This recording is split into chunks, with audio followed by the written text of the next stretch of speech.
Okay, so today's daf. Just turn Again, my volume up. okay, great. But I'll try. I sometimes get loud. So today's daf is daf chaf bet, I believe, and we are up to the two dots. Can we switch cameras, maybe? Sorry, forgot to bring a Gemara. So, the Mishnah, right? So we're on the bottom of Chaf Aleph Amud Bet, and the Mishnah. I'll repeat the Mishnah, even though I know we did it yesterday. I'll repeat the case.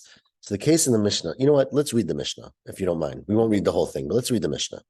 You have it. Hakelev v'hagidi. Right? You have a dog. You have a little lamb, a kid. Shekaftsumi roshagag. They jump off the roof, which they do. V'shavua tekelim, and they break pots sitting on the ground. Mishalim nezek shalim. You have to pay the full price with Meishahim Muadim, because that is an expected behavior of a dog or a small animal that's on a roof to jump off. But Hakelev Shnatah Charara, this is why I'm reading the Mishnah, because this case is going to dominate today. A dog that takes a charara literally means like a coal. Well, it doesn't literally means a cake, right? So a little piece of food that was being heated in the fire, right? You would take some dough, you would put in the fire, would make a morning biscuit. The dog takes that off the fire. The halach ligadish, it walks over to a pile of hay and it eats it, but it drops some sparks, so it burns the hay. So achal charara, it ate the cake, hidlik hagadish, and it lit the gadish on fire, and the haystack or whatever burned down. Says the Mishnah, ala charara mishalim nezek shalim. For eating the thing, you pay nezek shalim, which is essentially what we call sheen, right? An animal eating things that it normally eats. The owner has to watch it, and if you don't, you have to pay. But al hagadish mishalim chatin nezek. For the hay pile that burnt down by fire, you pay half damage, and that's going to, of course, dominate this discussion. Why in the world do you pay half damage for the fire? Either you consider it aish and you pay full damage, or you consider it nothing, right? Like an animal, the case that the Rashi always brings is an animal that digs a ditch, a bar, right? You don't pay for that bar, because even though my animal went and did behavior that's inappropriate, the animal didn't hurt someone, it dug a bar and the bar hurt someone. So why maybe fire should be very similar. So we'll discuss that in the Gemara. Now I want to skip to where we're up to, which is 4 lines from the bottom. Tanu Rabbanan. This is where, do you want to get it? Sorry. Tanu Rabbanan, 4 lines from the bottom. Hakelev v'hagidi, right? So the same case as our Mishnah, you have a dog, you have a lamb. Shedolgu mimata lemala. If they jump from lower to upper, let's say, they jump 5 feet up. So they're on the ground, they jump up 5 feet to a surface, and they break something as they go up, as they land. Says the Braita, Piturim.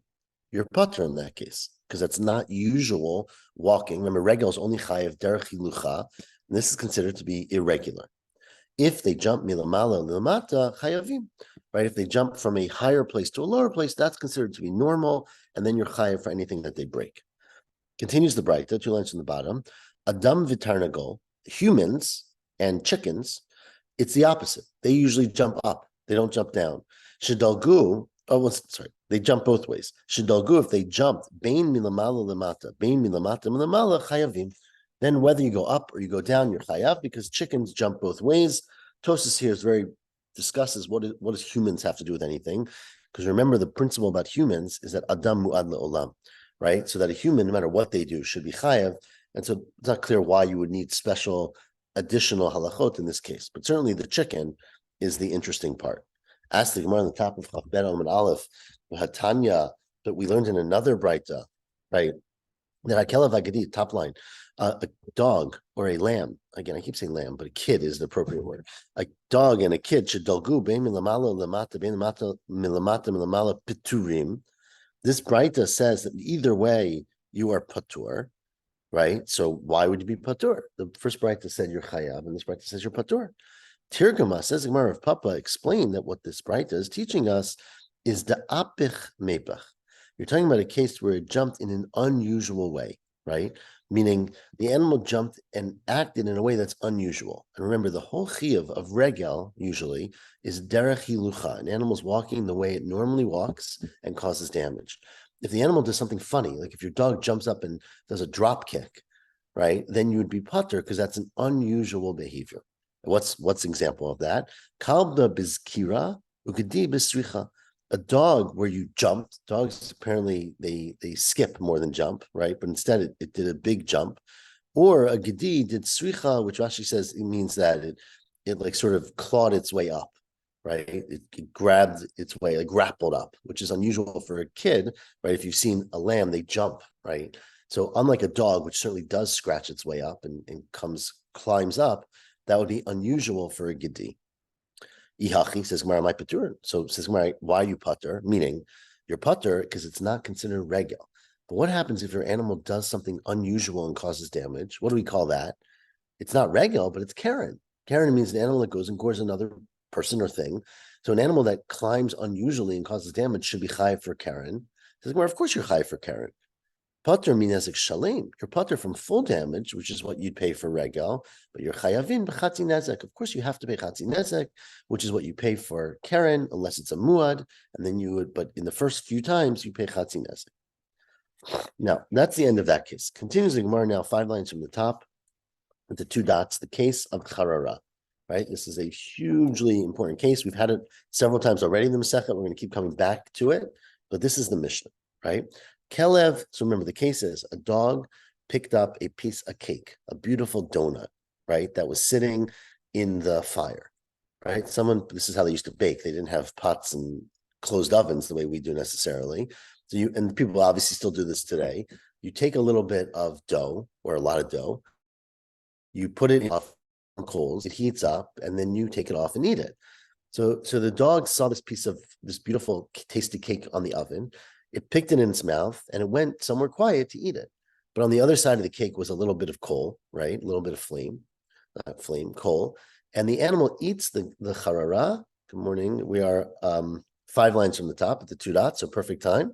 The animal eats the charara, right? And it causes the gadish, the haystack, to burn up on fire.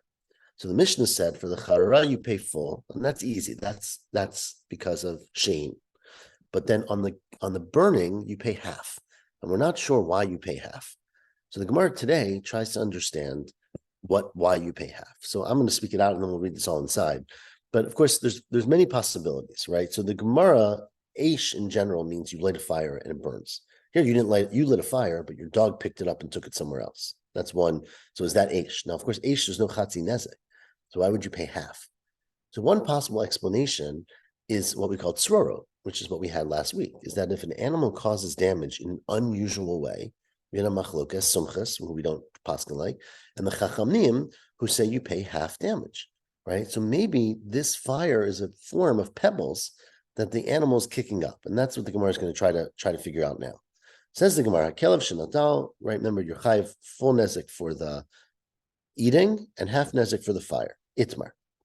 Says the Gemara, why in general is a person chayav for fire? If I light a fire and it rolls through the neighborhood and burns my former friends, I guess, barn down, right? Why am I chayav for that? The Torah says that. The Torah says you light a fire, it goes out to someone else's field, it burns their field, you have to pay. Why do you have to pay? It's not your direct action. So says the Gemara, Itmar. Rabbi Yochanan says, Esho mishum chitzo. The reason you pay when you lit a fire is because it's like you put your energy into an arrow. It's like shooting a bullet, right? They didn't have bullets, so they're going to use arrows. When you shoot an arrow, you put your potential energy, right? Physics, into the arrow. It goes and shoots. It's your essential direct action. Now, you didn't touch the person; they're 500 feet away from you, but you're chayav for damaging them. The same thing is true about your fire. You light a fire, the fire goes. Of course, it's not an exact comparison, because the fire is subject to winds and other things that are well out of your control. Not that an arrow, I guess, isn't, but with an arrow, all of the energy is there at the moment you shoot it. With the fire, it's not the case, right? So, but it says Rabbi Yochanan nonetheless, a fire is your physical action at a distance. And so you're chayav mishum chitzo, because it's an arrow. Reish Lakish says, Esho mishum mimono. That's not why you're chayav. You're chayav for fire because it's your money. It's like your animal. The same way, if you have an animal and your animal walks off on its own volition and gores somebody else, you have to pay. if you have a fire and your fire, quote unquote, walks off on its own volition, right? Now, the volition of a fire, of course, is not its choice. It's the wind and the atmosphere and all these other and the fuel sources. But the same thing is that you're chayav because it's your object. And if your object causes damage, you have to pay. Now, this is very interesting what Rish Lakish said, because if your shore causes damage, how much do you have to pay? Half, right? So it seems likely that if your fire causes damage, you also only pay half, right? It seems very logical. Now, the question, of course, is we'll get into more details about when you pay full, but that is what Rish Lakish says. So Rish Lakish says a show is mishum mimono. Ask the Gemara, why do they disagree with each other? Rish Lakish, my time in Lamek Rabbi Yochanan, that Eish is mishum chitzo because of an arrow. Amalacha, Rish Lakish would tell you, well, I don't understand. Chitzo, if you do an arrow, that's mikocho kazli. That's your direct energy, right? You put all the energy into this to make it go. But hai lo mikochokaz, fire, you lit the fire. But then the wind or other circumstances or brush are what contributed to it moving. So it's not moving from your energy, right? So it's very different. But if I throw a Molotov cocktail at a building, that's more like an arrow. 100%. I think we're gonna talk about a much simpler case than Molotov cocktails, just for the Okay. record, which is where you take a candle and you touch the Gadesh, right? If you take the candle and you touch the hay, that's clearly nezek. It's not necessarily the same thing as fire, as we're going to say. Right. Everyone will agree, right? But the question, of course, is if I lit a fire here and it blows 100 feet, that's where we're questioning. And Rabbi Yochanan, my time, why did Rabbi Yochanan say like Rish Lakish that it's chayav because it's your own property? Amar lecha, he would say, look, mimona, it's bemamasha. With your cow, there's an object. You can talk about a cow. You can talk about a thing that I'm responsible to watch. But let's be mamasha. Very existential comment, right? Fire does not have an essence. There's no, and of course, fire does have an essence, but there's no physical manifestation, so to speak, the mamish of the fire. So you can't compare it to my car or my cow or okay. So, anyways, that's the machloket Rabbi Yochanan Rish Lakish, and you can imagine they argued about this all their years, right? Going back and forth and back and forth. Sounds like a great debate between them. They were Rabbi Yochanan was this teacher of Rish Lakish, and then he became his equivalent. I don't know equivalent, but he argued with him, unlike most students. Yes, it's not. Says the Mishnah. Let's try to prove from our Mishnah which one might be right. Our Mishnah says, now we're quoting, HaKelev shenatal charara. Now we're going to stop quoting because we assume you know it. The Kelev takes the treat, we'll call it. It eats the treat. It burns down the gadish because there's flames on the other side of the treat, right? Which is not uncommon, right? Especially when you cook in coals, just to be clear, and you're a dog, right? And so you pay, the Mishnah says, full damage for eating and half damage for burning it down. So it says, right? I understand if you say that you're chayav for a fire because it's your power, your chitz, that your arrow that you sent out. I understand. Ask the Gemara. I'm sorry, take it back. Why? I understand the chitza de kelevo, right? This is basically your dog doing damage, and the fire is the damage of the dog, essentially. So it's your animal causing damage, right? Through so meaning when if I shoot an arrow, basically, I'm chayav. My dog shoots an arrow, my dog is chayiv.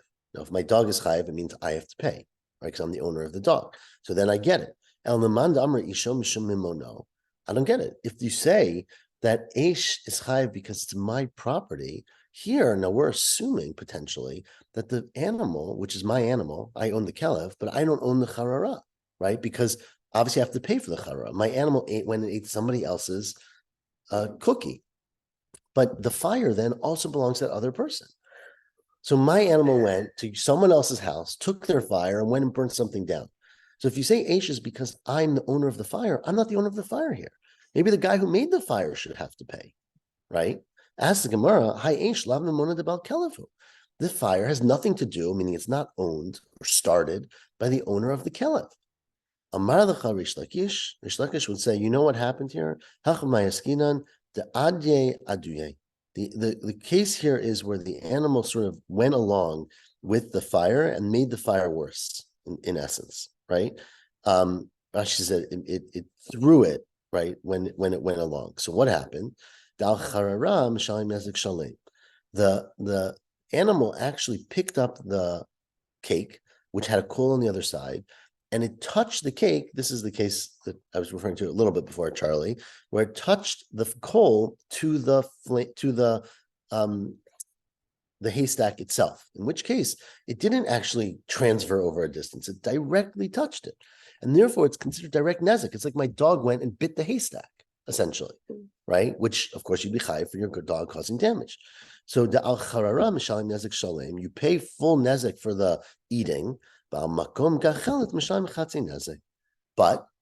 if the fire the dog touched one part of the haystack, then spread and burnt the rest of the haystack, you'd be patur completely, right? Yal gadish kulo patur, which is a crazy halacha, right? So meaning my animal went, it picked up a coal, essentially by mistake, right? It touched a house, it burned the door of the house, and then the rest of the house caught on fire and burnt down. So according to this opinion, according to Reish Lakish, you're patur for burning down the house. Why? Because the only time you're chayav for eish is if it's your own fire. Since this is not your own fire, you're patur. Now, it's a little bit questionable. What about the person who lit the fire? Are they chayav? Right? They might say, I didn't expect this dog to come and take my fire. So that's a whole different question. Yes, Rosa. Is there something to say about the person who made their food at a place where a dog could eat it? Yes, 100%. So that's Rosa just asked the question I was about to say, which is that, the question is, what about the person who made the fire, right? The dog came and took the fire and went and burnt down the house. Should you say, why are you making a fire in a place where a dog could come and take it? So you'd have to explain, it's talking about a case where you didn't expect a dog to come. But then the corollary of that question that Rosa was asking is if you can say, I didn't expect them to come and get the fire, you should say, I didn't expect them to come and take the cake, right? So then you have to figure out why you're chayav for one and not chayav for the other. And you can imagine there are different burdens for what an animal will eat and a fire that an animal will start. But Tosfos discusses some of that. But either way, according to Reish Lakish, you're not chayav for a fire that started from somebody else's, that your dog takes from somebody else's fire. You're only chayav for the place that it lights, but not for where the fire spreads. Because where a fire spreads, you're only chayav mishum limono, because it's your fire. And if it's not your fire, you're patur. So fascinating halacha, very, very interesting. Continues the Gemara. Rabbi Yochanan. What does Rabbi Yochanan say? The ancha anuchi al charara, right? The case here is that the fire essentially is attached to the charara, to the piece of cake. Right? For the place that you actually put it down, you pay nezek shalem, because that's where on the place where you put it down, you pay nezek shalem. But for the rest of the gadish, you pay chatzi nezek, and that's similar to what we said earlier. It's like any time you cause damage, it's like your fire, it's like your arrow, sorry. And so therefore, there's a huge machloket now in our Mishnah between Rabbi Yochanan and Reish Lakish about whether you actually pay for where the fire spreads. According to Reish Lakish, you don't pay for where the fire spreads because it's not your fire, right? Your dog stole someone else's fire. According to Rabbi Yochanan, it's because your dog, basically, the fire is your dog. The fire is your shore, and therefore you pay for wherever the fire goes. Tashma, let's try to prove it from the following braita, which is a very common problem in modern society. I'm joking. You have a camel, and your camel is filled with pishtan. Now, one of the problems with camels is that they're very big, right? And so they carry huge loads. It's not a problem, it's a situation. The problem with pishtan is that pishtan is very light. So if you think of a camel, you could probably put flax. So very, very light growth, right? You could probably put, thousands of pounds of pishtan, but that takes up a tremendous amount of space, right? Imagine hay, it's not like bricks, right? You can put a huge volume. So you can have a camel that has 10 feet of pishtan coming out on either side of it, and it can carry that, which is pretty common, right? Or in those days, of course, right? So the problem, of course, is that if you have your camel walking down the street, and it's what we call the clearance, right? The load clearance around this camel could be very, very wide, right? Which I guess you could have today as well, right? You have a truck where things go many feet on the side. So the thing about this, you have your camel walking down the street, it's carrying, tons of flammable material that extend out many feet on each side of where it's going. Now, of course, it's going to catch a spark, right? So says the Braita, Tashma, Gamal Ta'un Pishtan. You have a camel filled up with flax, right? With light carrying stuff. The Avar B'Shut Rabim, it walks down Broadway, right? And Nichnasa Pishtano L'tocha Chanut.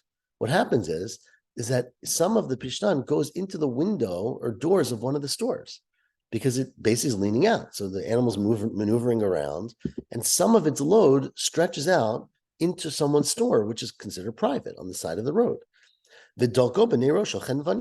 And it catches fire in the flame of the lamp of the chenvani, of the store owner, right? So it actually enters into the store. There's flammable stuff inside the store, which is allowed to be in there, and it catches fire. Okay, you ready?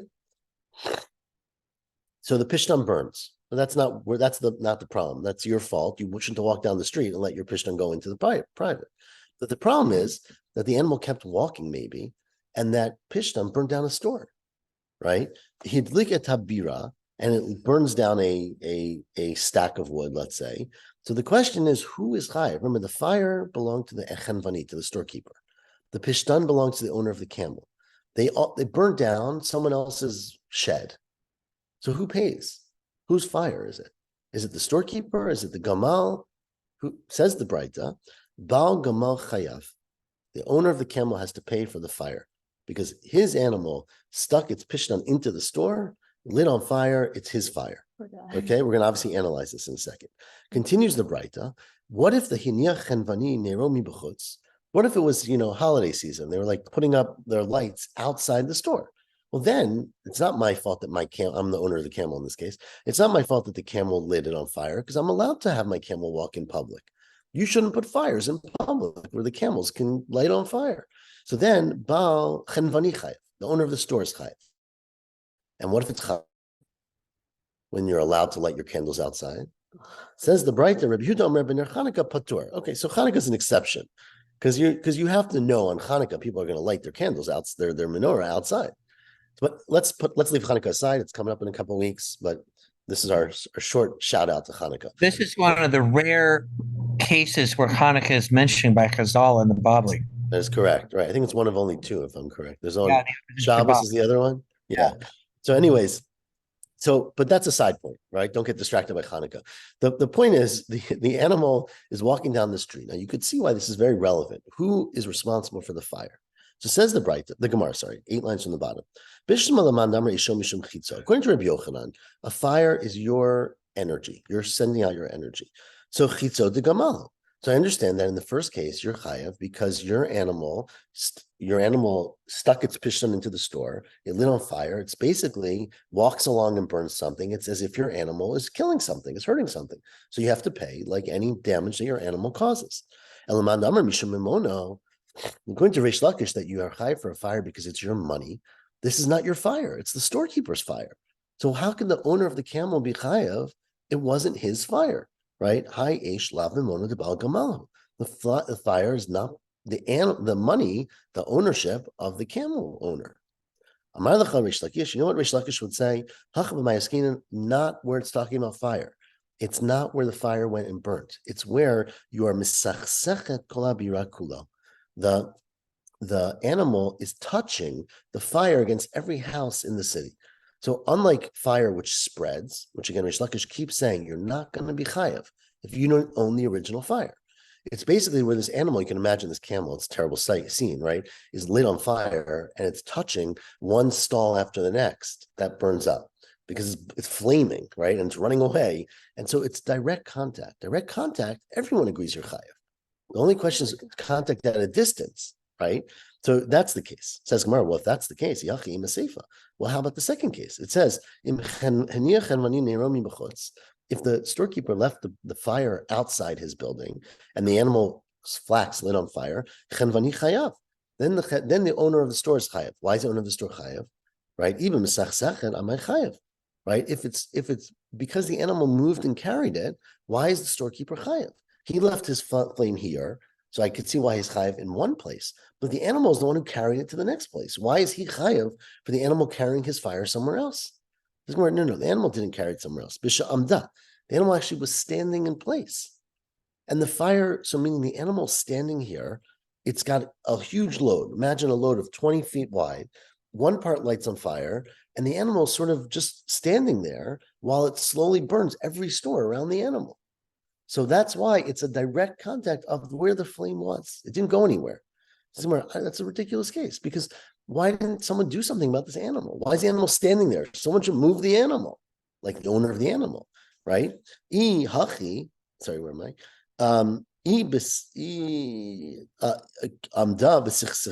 So it stood and it touched other things. It says Kol Chenvani should be Patra Bal Gamal Chayav, right? Because the owner of the Gamal should have moved his animal, right? Amar Rafuna Bar Menocha Shmei Ravika. Last line on the page. It's a very, very, very special case where the camel was urinating. Now, I've never seen a camel urinate, but I imagine, given how much water they drink, that could take a long time. And I guess camels are immovable when they're taking care of business. And so basically, the animal stopped to urinate, and as it stopped, of course, it caught on fire. The owner of the camel could not have moved his camel because it's just impossible to move a camel at that time. And therefore, everything that fire touched is considered to be the responsibility of the storekeeper who owned the fire. Okay, so it says the Gemara on the top of Chaf Bet Amud Bet. Reisha, in the first case, Bal Gamal Chayav, the owner of the camel is Chayav, the lo ibai le'lafushi b'ti'ina. It's his fault for having such a heavy load on his camel that it would stick into the storm, right? That it would go in and light on fire. You did not plan well, and therefore you're Chayav. But Seifa Chenvani Chayav, in the second case, the storekeeper is Chayav, the lo ibai le'anuche nero mi avroi. He should not have let his candle be outside without permission or without protecting it.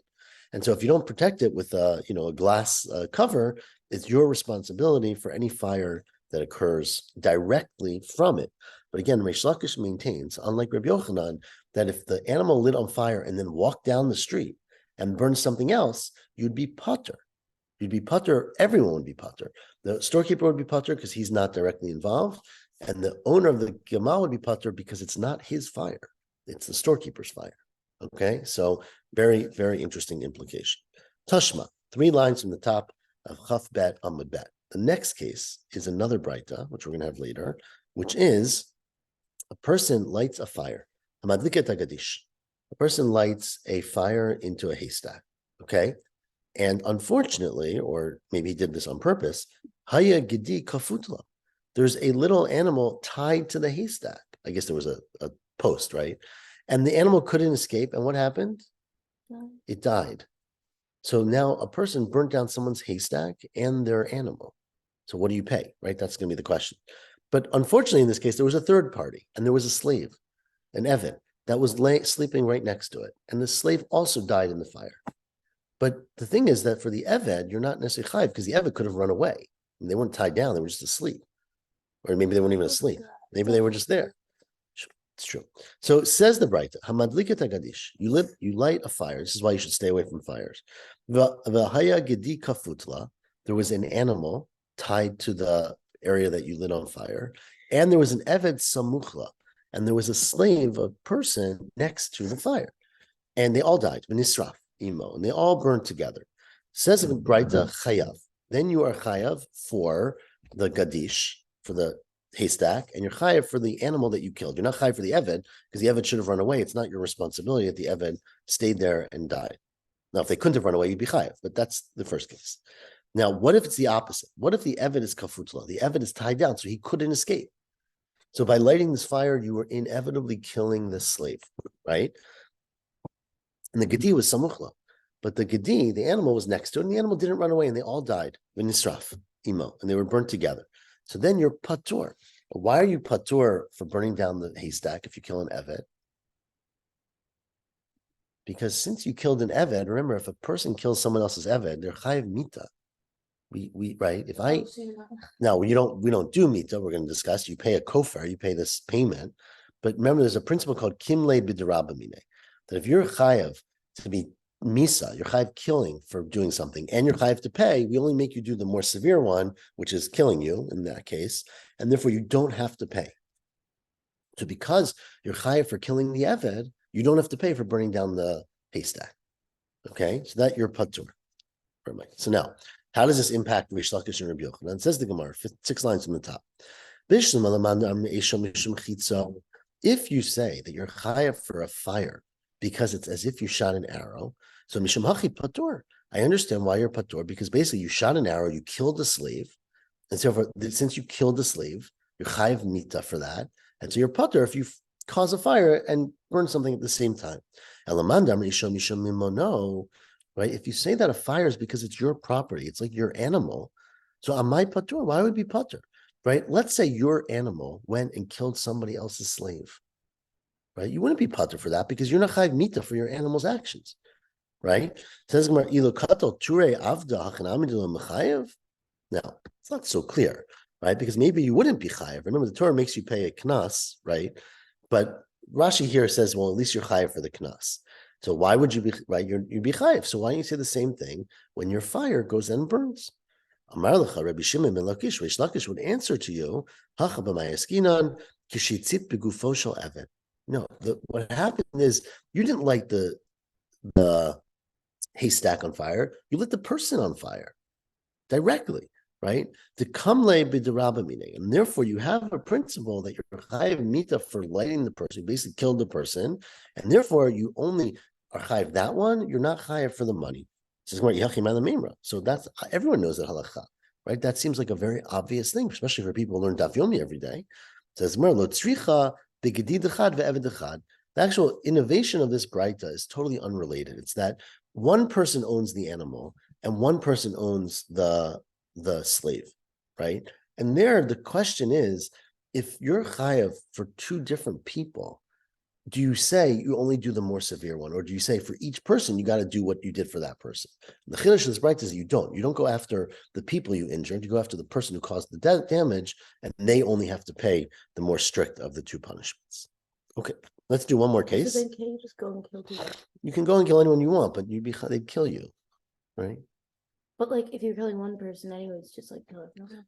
Rose's point is that since we kill murderers, you might as well just kill a lot of people at once. Yeah. Tashma says the Braita halfway down. Chafbet Amud Bet. Hashaleach et habi'ira. Now this is one case getting closer and closer to really the essence of where we are. You take a flame and you hand it to your 4-year-old child. Bad idea, right? So you're sholeach et habi'ira. You send a fire bi'ar cheresh shoteh v'katan with someone who is totally unreliable, right? Remember, cheresh and a shoteh are always considered people without intelligence or maybe awareness to make decisions. They're not bar dat. And of course, a child is a child, right? Says the Braita, patur midine adam. You're patur from human terms for any damage that's caused. Because you didn't send the fire, you gave a fire to someone, they walked down the street, they lit someone's car on fire. You don't have to pay midine adam. But if you think about it from a moral, cosmic perspective, you caused this damage. So it's essentially indirect damage. You bear responsibility, but we don't make you pay because it's not directly something you caused. Okay. Now, says Gemara, I don't understand that. According to Rabbi Yochanan, a fire is your arrow. But here, you didn't shoot the fire. You gave it to a katan, right? So here it's chitzav de chereshu. It's the arrows of the cheresh, of the one without intelligence. So that's why you're patur. I don't get it. If the reason is because it's your money, you own this fire, you handed it to a cheresh, the cheresh now has all responsibility, meaning you retain responsibility for whatever they do. Because think of the equivalent case, replace fire with cow, right? If you handed your cow to a 5-year-old and said, can you watch my cow for me? And the cow went and caused damage. You can't say, oh, I gave it to someone to watch, right? It's clearly still your cow. You didn't do anything proper with it. You didn't protect it properly. You have to pay, right? Says the Gemara, Reish Lakish, Mishum Chizkiah, you're right. Reish Lakish has to explain the Braita, which he did, that Lo Shanu, Ela Kishamasa Lo Gachelet V'Liba. You know what the case has to be, according to me? You didn't hand the Cheresh Shotah V'Katan a flame. If you did, it's true. Reish Lakish says you would be chayav for whatever they did. Because since it's my flame, and I handed it to someone who's not really able to watch it, it doesn't take away my responsibility. And whatever that flame does, I have to pay for. But the case here is where you handed over a coal that was not burning, but the kid or the cheresh actually fanned the flames, was liba, blew on it, right, and made it come back alive. So there, the action that caused the fire actually was not what you handed over. You gave the potential, but you didn't actually give the fire. But if you gave over the fire, aval masar lo shall hevet chayav. If you actually handed over a flame, you would in fact be chayav. My taima bari hezeka, because there it's clear that's going to cause damage. And so according to Rish Lakish, you would be chayav. But Rabbi Yochanan would say, afilu shall hevet patur. Even if you gave over a flame to a cheresh shota v'katan, you'd be patur. Right? Why? Because kasavar, because then you would explain that safta the cheresh kagar, right? It's in fact the action, the moving, safta means moving, of the cheresh that actually caused the fire to cause damage, and therefore you are patur. But lo mechayev, you'd only be chayev adamasale gavza silta v'shraga. You'd only be chayev if you actually gave the cheresh a directly burning flame. Gavza silta and chaya Rashi refers to, dried out wood that's ready to burn. Silta are like little kindling that will light, and chaya meaning a live flame. A shraga meaning a live flame. So finally, basically, you only be chayav if you hand over a direct flame because you made the problem. But if the kid actually, or the cheresh, made the flame or fanned the flame or brought the flame somewhere else, then you would be patur according to Dinei Adam. Of course, you'd be chayav b'dinei shamayim because clearly what you did was totally inappropriate and not consistent with helping other people. Says the Gemara, we'll do a few more lines. Amar Rava, 4 lines from the bottom of Chaf Bet Amud Bet. Ra umatnita misayele the Rabbi Yochanan. I'm just going to repeat their opinions again because this is super important, right? Why are you chayav ever if you light a fire and it goes and burns down someone else's field? So Reish Lakish, Rabbi Yochanan says, Esho mishum chitzo. You're chayav for a fire because it's the equivalent to your arrows. You put energy into this fire. The fire, when it carries your energy, and whatever it does, it's like you did it. Okay? Reish Lakish says that's not correct because it's not really your energy. Because unlike an arrow, you put all the energy into that. Here, there's a lot of other variables that contribute to what's happening. Says Reish Lakish, the issue with fire is that you own a fire. You light a fire, it's yours. And wherever your thing goes and causes damage, you have to pay. So a fire is basically your animal. And wherever it goes, you have to pay. Now, of course, it's not exactly the same because a fire grows, right? Animals don't grow, right? So there are many other differences, but that is why you're chayav. Says the Gemara, what I'm telling you now, by the way, is it's not going to hold up tomorrow, but it's what we think right now. Says the Gemara, Amar Rava, 4 lines from the bottom, Kra umatnita misayele Rabbi Yochanan. There's both a pasuk and a clear braita that support Rabbi Yochanan's explanation that a fire is chayav because of your arrows. Amar Kra, what's the pasuk? Because the Torah says, Ki teitze eish, if a fire goes out. What is it? A fire goes out is a passive term. It implies teitze mi'atzma. It chose to go out. Obviously, it didn't choose, but it went out on its own volition, right? On its own power. But says the pasuk, Yishalem ha'ma'avir et ha'be'ira. The one who's ma'avir now is active. It means you lit the fire, right? Shma mina esho mishum chitzo. You see clearly from this pasuk, or you reference clearly from this pasuk, that an eish you're chayav because it's as if you sent it, even though you didn't truly send it. That's a pasuk. Matnita, the Braita, says the following. The Tanya, the Braita says, Patach hakatuv b'niskei mimono.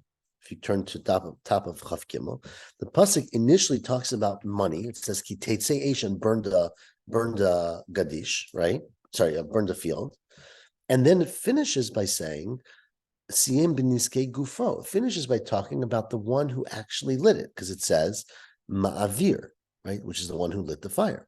It's telling you esho mishum chitzo. That again is a proof that a fire is considered to be your action. So although fire is not you, the fire is as if you're doing something at a distance. And so you're chayav for fire, just remember, because of nezek. If you're chayav for fire, mishum nezek, that's why in our Mishnah, we say you have to pay chatzi nezek. Okay? Now tomorrow, God willing, tomorrow night, we will continue this discussion with many, many additional proofs and discussions about how fire works. We're going to see it's not so simple, right? One way or the other, if that sounded simple. It's not going to be so simple, but God willing, we will meet tomorrow night on Zoom again at, I think, 6:10 p.m. is what it said on the bulletin, which is good. A little extra time. So Shabbat Shalom, everyone. I look forward to learning Shabbat again. Shalom. Shabbat Shalom. Thank you. Thank you. Thank you.